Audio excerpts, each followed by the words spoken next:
aver parlato della diversità del rum, dopo aver parlato del lavoro che fa Velier sulla ricerca e sulla selezione, credo che sia estremamente importante anche aggiungere una cosa, su cui noi siamo davvero stati un po' i capofila e continuiamo ad essere abbastanza,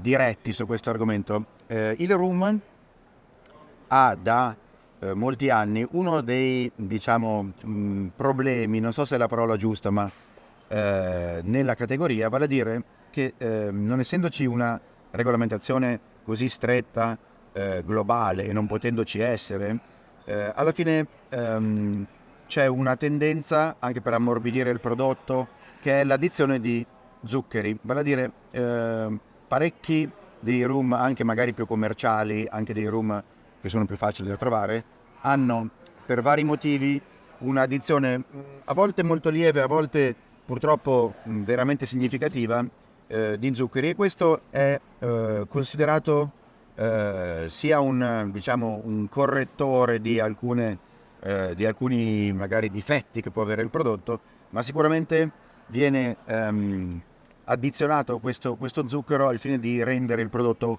molto più morbido, molto più facile da bere e approcciabile. E allora quello che si è creato è un po' questa incomprensione del fatto che il rum, proprio perché magari derivando dalla canna da zucchero, deve essere necessariamente qualcosa di dolce, e questo invece non è assolutamente così. Un grande distillato non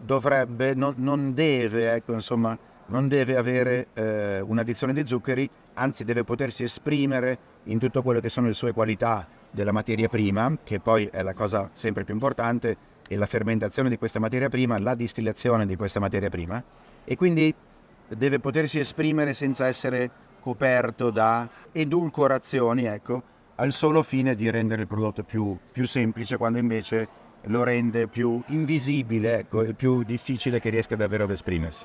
Quindi Velier da tempo fa questa comunicazione il rum non deve avere zuccheri, per appunto elevare la riconoscibilità di questa categoria, come molti altri grandi distillati, come può essere lo Scotch whisky in primis. Quindi noi su questo siamo sempre molto diretti nelle nostre didattiche, nelle nostre comunicazioni, per aiutare la categoria del rum nel suo percorso di rendersi sempre migliore, col tempo.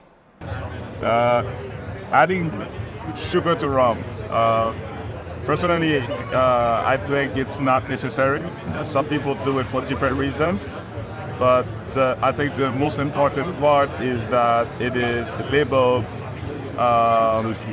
if you're doing so. If you want to add sugar to your rum, if you want to label it as a sugar added rum, yes, it is up to you, but it has to be mentioned and it be visible to the clientele, so they know the difference between a rum that's made the traditional way versus the rum that might be stayed or changed to the original state that it should be in. It's a very controversial subject, adding sugar into rum, and the only reason why it's controversial is transparency.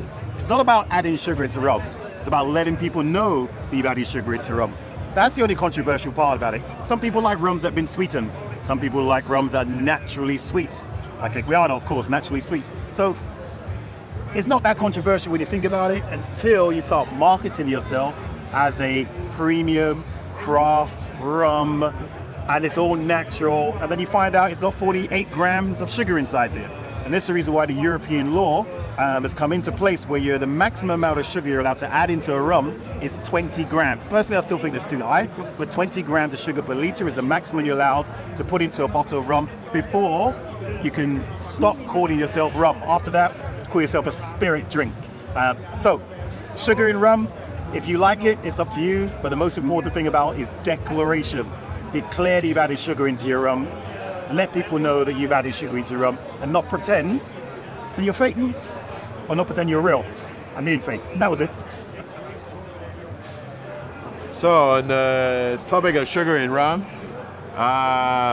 for me, rum, the importance of any distiller is to, as Luca would say, capture the soul of the raw material. In a very good rum, is always beautifully sweet, naturally sweet. So if you sweeten rum, you destroy the natural sweetness. So of any category of product, put sugar in is absurd. But let's understand as well, there's nothing wrong to make a liqueur. So if you want to make a liqueur where you add in sugar and flavors, fine.